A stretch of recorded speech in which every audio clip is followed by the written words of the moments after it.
पुस्तक का नाम अंतः ऊर्जा जागरण सत्र, लेखक पंडित श्री राम शर्मा आचार्य। ऑडियो 1। भूमिका। वरुण के पुत्र भृगु ने अपने पिता से प्रार्थना की, हे भगवान, मुझे ब्रह्म ज्ञान की शिक्षा दीजिए। वरुण ने उत्तर दिया, हे भृगु, जिससे समस्त प्राणी उत्पन्न होते हैं, उत्पन्न होकर जीवित रहते हैं और अंत में जिसमें विलीन हो जाते हैं, तो उस ब्रह्म को जानने की इच्छा कर। पिता के आदेशानुसार पुत्र ने उस ब्रह्म को जानने के लिए तप आरंभ कर दिया। दीर्घकालीन तप के उपरांत भृगु ने अन्नमय जगत में फैली ब्रह्म की विभूति को जान लिया। पुनः वे पिता के पास पहुंचे। उन्होंने फिर कहा, तमसो ब्रह्म विजिज्ञासव तपो ब्रह्मेति, अर्थात हे पुत्र, तू तप करके ब्रह्मा को जानने का प्रयत्न कर। पुनः तप कर भृगु ने प्राणमय जगत की विभूति को जाना और वह फिर पिता के पास पहुंचा।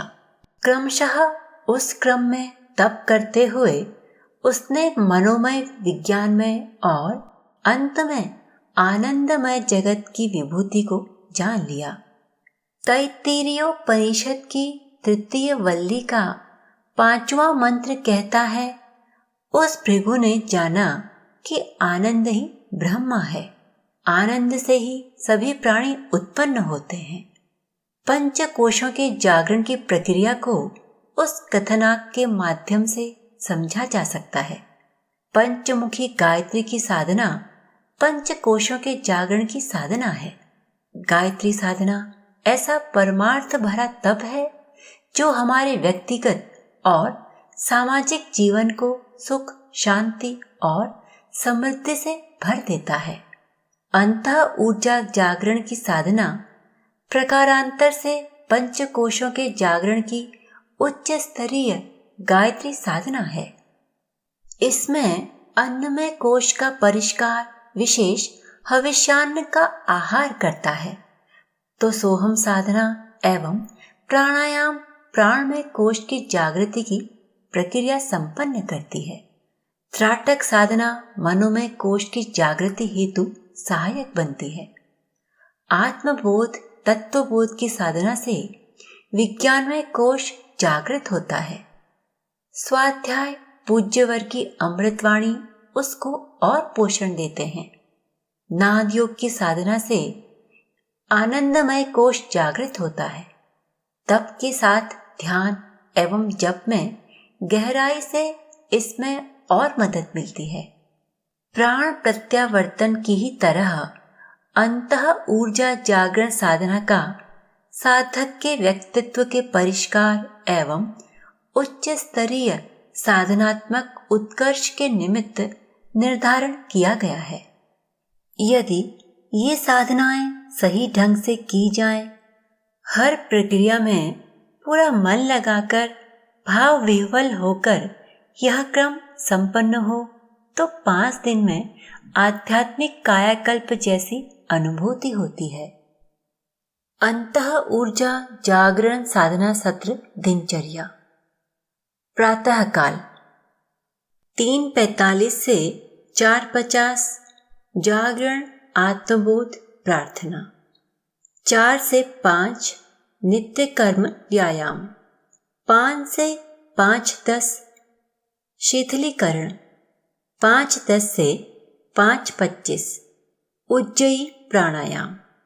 5:25 से 5:40 शक्ति चालिनी मुद्रा।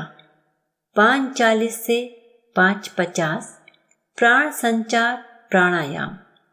5:50 से 6:25 पंचकोश जागरण ध्यान।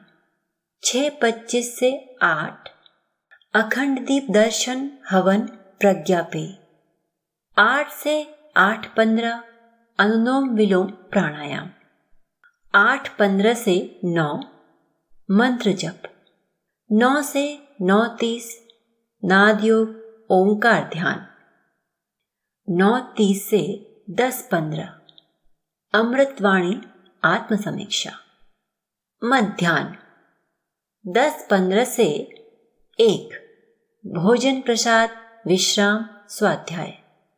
1 से 1:15 भ्रामरी प्राणायाम। 1:15 से 1:30 सोहम। 1:30 से 1:45 ज्योति अवधारणा। 1:45 से 2:30 दर्पण साधना आत्मसमीक्षा। अपराह्न 2:30 से 2:45 अनुलोम विलोम सूर्य वेदन प्राणायाम। 2:45 से 3:15 अमृत वर्षा ध्यान। 3:15 से 5 प्रज्ञा पेय स्वच्छता श्रमदान स्वाध्याय। सायंकाल 5 से 5:15 नाड़ी शोधन प्राणायाम। 5:15 से 5:45 मंत्र जप। 5:45 से 6 खेचरी मुद्रा। 6 से 6:15 नाद योग। 6:15 से 7 भोजन प्रसाद।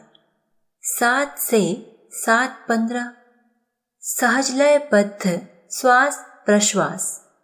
7:15 से 8:15 अमृतवाणी आत्मसमीक्षा।